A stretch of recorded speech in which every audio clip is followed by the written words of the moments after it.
안녕하세요. 자, 우리가 돈이 필요해서 다른 사람에게 돈을 빌리거나 은행에서 대출을 받을 때 그 담보로 저당권 내지 근저당권을 설정하게 되는데요. 자, 이번 시간에는 그 저당권과 관련된 피담보 채권이라든가 물상보증인 그리고 공동저당 등에 대해서 살펴보도록 하겠습니다. 자, 첫 번째, 이 채권자와 채무자에 관한 것입니다. 물론 다 아시겠지만은 이 채권자는 돈을 빌려준 자로서 채권이라는 권리를 갖는 자를 말하고, 이 채무자는 돈을 빌린 자로서 채무라는 의무를 부담하는 자를 말하는 것이죠. 자, 예컨대 이 대출을 해준 은행은 채권자로서 채권을 갖고 있고, 그 은행에서 대출을 받은 자는 채무자로서 빚을 갚아야 되는 채무를 부담하고 있는 자인 것이죠. 자, 두 번째, 이 피담보 채권에 관한 것입니다. 자, 채권자 입장에서는 그 채무자가 변제기에 돈을 갚지 않을 것을 대비해서 이 토지나 건물을 담보로 잡고 돈을 빌려주게 되는데, 자, 이때 그 담보로 잡는 대표적인 방법이 저당권이나 근저당권을 설정하는 것입니다. 자, 그리고 그 설정 방법은 이 설정 계약과 함께 부동산 등기부에 저당권 설정 등기 또는 근저당 설정 등기를 하는 것입니다. 자, 물론 우리 현실적으로 보면은 이 저당권을 설정하는 경우는 거의 없습니다.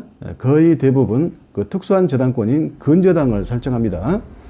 자, 제가 예전에 강의할 때도 마찬가지고 현재 그 업무상으로도 수없이 많은 등기부를 받지만 이 담보 설정 등기 중에서 저당권 설정 등기는 한 번도 본 적이 없습니다.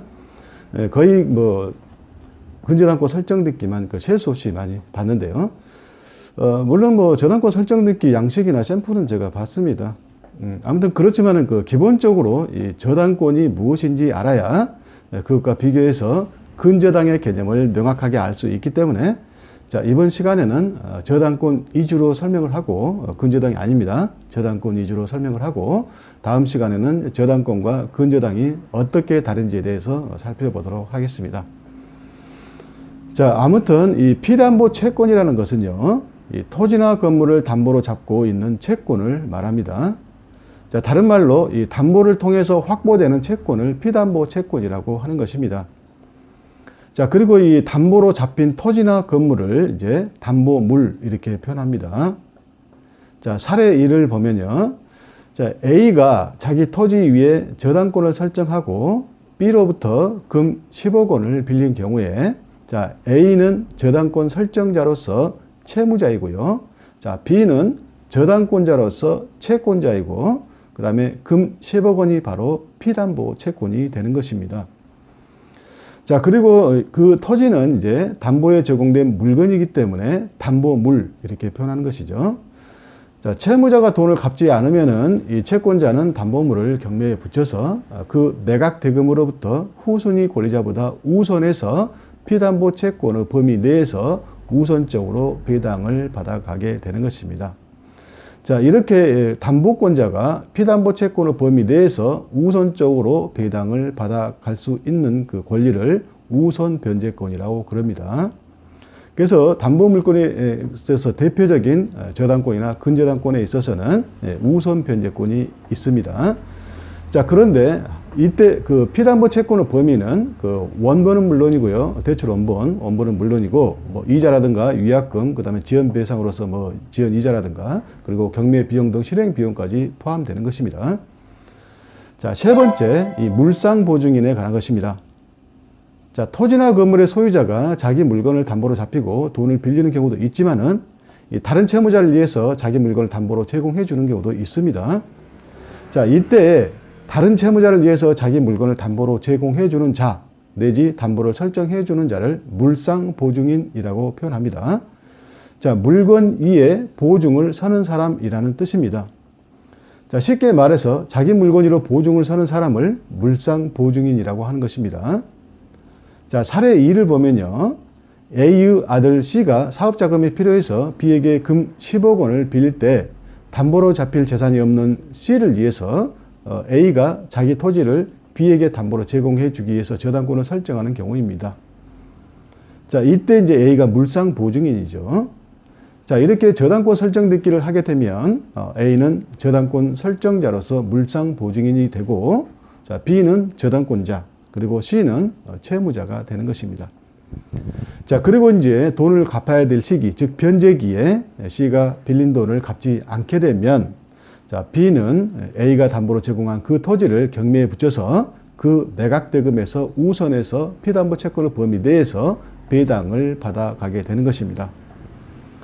자, 네 번째, 물건에 관한 것입니다. 자, 조금 전에 본 그 사례 1에서 A가 B에게 담보로 제공한 토지를 담보물이라고 했었죠. 자, 이 담보물은 말 그대로 담보로 제공된 물건입니다. 자, 법적으로 물건에는 아시겠지만 동산과 부동산이 있고요. 또 부동산에는 토지와 건물이 있는 것이죠. 자, 따라서 이 토지와 건물은 부동산에 속하고 물건에 속하는 것입니다. 그리고 이 토지와 건물은 각각 별개의 독립된 물건입니다. 따라서 부동산 등기부에도 토지 등기부와 건물 등기부가 따로 비치되어 있는 것입니다. 자, 그리고 이제 토지의 개수는 필 내지 필지로 따지고 건물은 동으로 따지는 것이죠. 따라서 A라는 사람이 한 필지의 자기 땅 위에 단독주택 한 채를 짓고 살고 있으면 그 A는 두 개의 부동산, 즉 두 개의 물건을 소유하고 있는 것이 되는 것입니다. 자, 다섯 번째, 이 공동저당에 관한 것입니다. 자, 조금 전에 말씀드렸지만은 이 토지와 그 토지 위의 건물은 전체가 한 개의 물건이 아니라 서로 독립된 전혀 별개의 물건, 즉 별개의 부동산입니다. 자, 그런데 아까 봤던 그 사례 1에서 A가 담보로 제공한 토지가 나대지가 아니고 그 위에, 그 토지 위에 건물이 있다면은 이 돈을 빌려주는 B의 입장에서는 그 토지에만 저당권을 설정받는 것을 꺼려야 할 것입니다. 자, 왜냐하면은 B가 그 토지에만 저당권을 설정받고 돈을 빌려줬다가 변제기에 A가 돈을 갚지 않을 경우에 B가 그 토지를 경매에 붙여야 되는데 경락을 받고자 하는 C의 입장에서는 그 토지 위에 건물이 있기 때문에 그 토지만을 경락받게 되면 토지 주인은 C가 되고 건물 주인은 그대로 A로 남아있기 때문에 결국은 토지 주인과 건물 주인이 달라지는 것이고, 자, 따라서 이 C는 그 토지를 경락받아도 토지 소유권에 대한 권리를 행사하기가 곤란해지거나 제한을 받게 되기 때문에 경락을 받는 것을 회피할 것입니다. 자, 그렇게 되면 이 낙찰이 되지 않고 계속 유찰되고, 자, 최종적으로 낙찰이 되더라도 이 실제 토지 시세보다 훨씬 적게 헐값으로 낙찰될 것이고, 자, 그때 이 최종 낙찰 가격, 즉 매각대금이 5억 원이라고 가정한다면 그 B는 빌려준 돈 10억 원 전부를 배당받기는 어렵게 될 것입니다.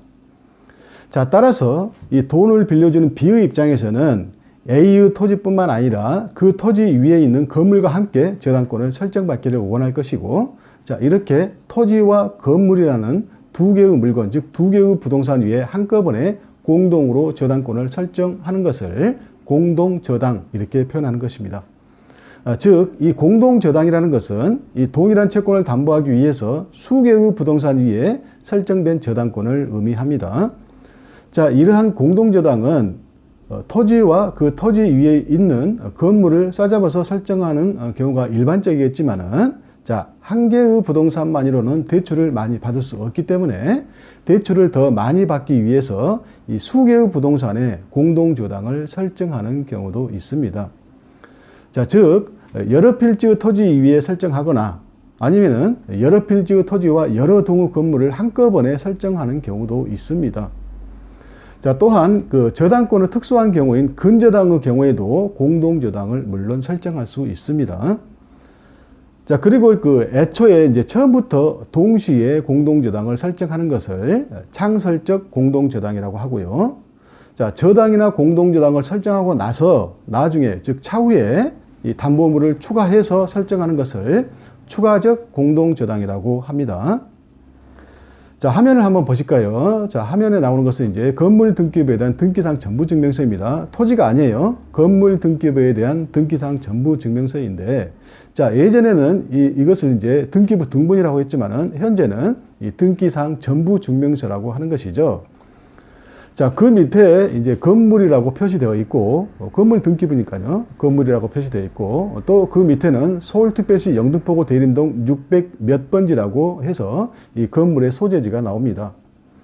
자, 그리고 이제 그 밑에 이제 표제부가 나오고, 그 밑에 이제 갑구가 있죠. 갑구를 보게 되면 이제 소유권에 관한 사항이 나죠. 그래서 소유자 이모모 씨가 있고, 자, 그 다음에 그 밑에 이제 을구에 있는 근저당 설정되기가 되어 있습니다.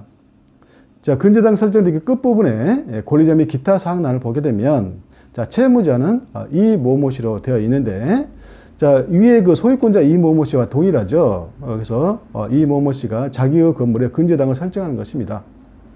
자, 채무자가 다른 사람으로 만약에 되어 있다면은, 자, 이모모씨가 근저당 설정자이면서 물상보증인이 되겠지만은, 조금 전에 말씀드렸듯이 이모모씨가 이제 소유자이죠. 그래서 이모모씨가 채무자로 되어 있기 때문에 이모모씨는 물상보증인이 아니고 근저당 설정자이면서 채무자인 것입니다. 자, 그리고 이제 그 밑에 근저당권자는 이제 신협으로 되어 있죠. 자, 그런데 이제 중요한 것이죠. 그 밑에 이제 공동담보라고 되어 있죠. 이것이 바로 공동저당이에요. 공동담보, 그 다음에 그 옆에 토지라고 되어 있죠. 건물이 이제 토지와 공동으로 이제 저당이 되어 있다는 얘기죠. 그 다음에 토지 소재지로서 서울특별시 영등포구 대림동 600 몇 번지라고 소재지가 나오는데, 자, 위에서 본 그 건물의 소재지와 동일하죠. 자, 여기서 이제 공동담보는 공동저당을 의미하고, 건물과 토지의 소재지가 동일하다는 것은 그 토지 위에 건물이 있어서 토지와 건물에 대해서 한꺼번에 공동저당을 설정했다는 뜻입니다. 자, 마찬가지로 그 소재지 토지 이제 있죠. 토지 등기부에 대한 등기당 전문증명서를 발급받아 보게 되면 그 을구에 근저당 설정이 나올 것이고, 권리자 및 기타 사항란에 그 맨 밑에요. 공동담보 해가지고 이제 건물 이렇게 나오겠죠. 그래서 서울특별시 영등포구 대림동 600 몇 번지라고 이렇게 나올 겁니다. 그 토지 위에 건물과 공동으로 저당되었다는 것을 공시하기 위해서 이렇게 등기를 하는 겁니다. 그죠? 자, 이상으로 마치고요. 다음 시간에는 이제 저당권과 근저당에 대해서 어떻게 다른지를 살펴보고, 또 그 다음 시간에는 이제 근저당과 전세계약의 관계에 대해서 살펴보도록 하겠습니다. 자, 지금까지 시청해 주셔서 감사하고요. 내용이 도움이 되셨다면 구독과 좋아요 꼭 눌러주시고요. 다음 시간에 또 뵙도록 하겠습니다. 자, 감사합니다.